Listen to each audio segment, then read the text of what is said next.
So here is 10 essential tips for producing music in 2024, and this is also applicable if you are just starting out producing music. I chose the number 10 because I just reached 1,000 subscribers this past month, and I just wanted to say thank you. In the year 2024, I have a lot of exciting projects lined up, and I can't wait to share them with you. But right now, let's just jump into our 10 essential music production tips. So tip number 1 is to study songwriting as much as you study music production. I believe that the recording should serve the song. So as a music producer, knowing what makes up a good melody, knowing how to write a chord progression, knowing how to structure your lyrics can all enhance your skills as a music producer and make your productions much better. Tip number 2 is to master one genre of music. If you think of some of the most famous and iconic musicians of all time, like Michael Jackson or AC/DC or Eric Clapton, if you think of those artists, they are known for just one genre of music. They've kind of really dug deep into that genre. So try to narrow your focus a little bit when you're honing in on your production skills and just get good at one sound. I have a student who's actually a senior in high school and started a business producing tracks in this style of music called anti-pop. I've never heard of that sound or that genre of music, but he became known for it and people began to hire him by producing tracks in that genre. So try to just narrow your focus and get really good at one genre of music. Tip number 3 is to spend more time in pre-production, making your production and post-production phases much easier. So what does this look like? This may look like dialing in some really good drum sounds, making sure that the drums are in tune and they're sounding really good before you hit record, or getting really good guitar sounds before you hit record. Dialing in some really good patches for your keyboards, or warming up your voice and practicing your vocal lines and melodies so that when you go to hit record, they are polished and you can know that you have good sounds going in, making your productions later and mixing later much easier. Tip number 4 is to know your gear. So know the ins and outs of the gear you currently own before you go out and purchase new gear. So for example, I just use Studio One as my main DAW, and I try to learn all of the ins and outs of that software before I go purchase more plugins.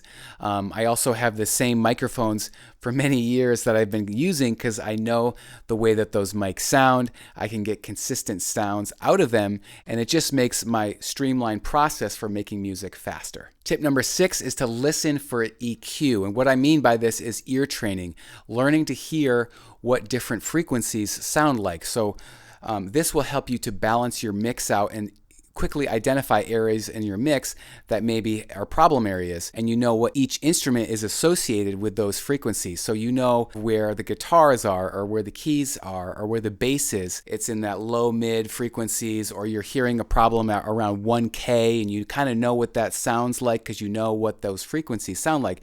So you can play around just with an EQ plugin and just experiment on a track and just take out the frequencies or boost the frequencies, and you can start to train your ear to train it for EQ. Tip number 6 is to experiment with compression. We just talked about EQ.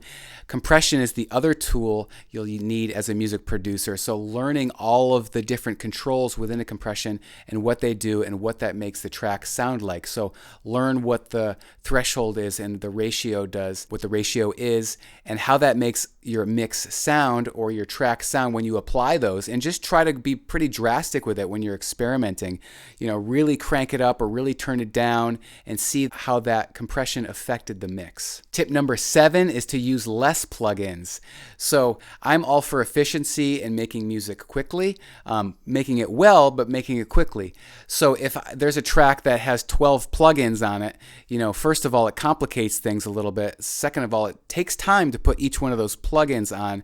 And maybe if you've tried to really dial in some good sounds going in, you might need less plugins to fix problems. And this might not always be the case, but try as a goal to just use a little bit less plugins and still get great results by doing that. Tip number 8 is to schedule it. So there's this famous quote that says something like, amateur musicians wait around for inspiration to hit them, while professional musicians get to work to be inspired. So I would say try to put it on a schedule, whether it's going to be every night after 10 o'clock when you put the kids to bed, that's when you're going to work for an hour or two.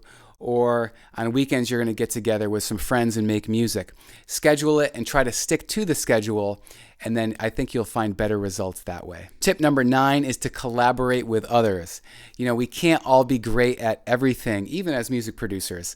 So if you are a guitar player, for example, collaborate with a singer. If you are a producer, try to collaborate with a songwriter. Collaborate with other people that have different skill sets with you. And I think that you'll find that as you bounce ideas off other people, this will help to make your music even better than you could do on your own. Tip number 10 is to enjoy the process. I believe music is a gift and it's to be shared.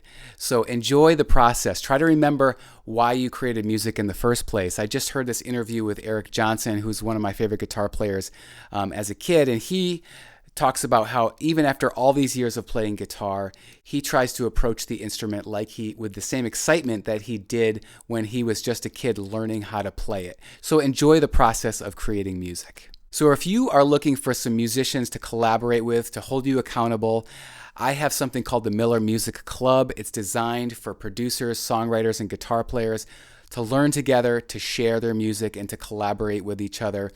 We have monthly challenges. We do live streams together. So it's completely free to join. To join, you just click the link below in the description. Sign up there, and I hope to see you inside of that. And I really hope that in 2024, you reach all of your music production goals and you make some really awesome music. See you in the next video.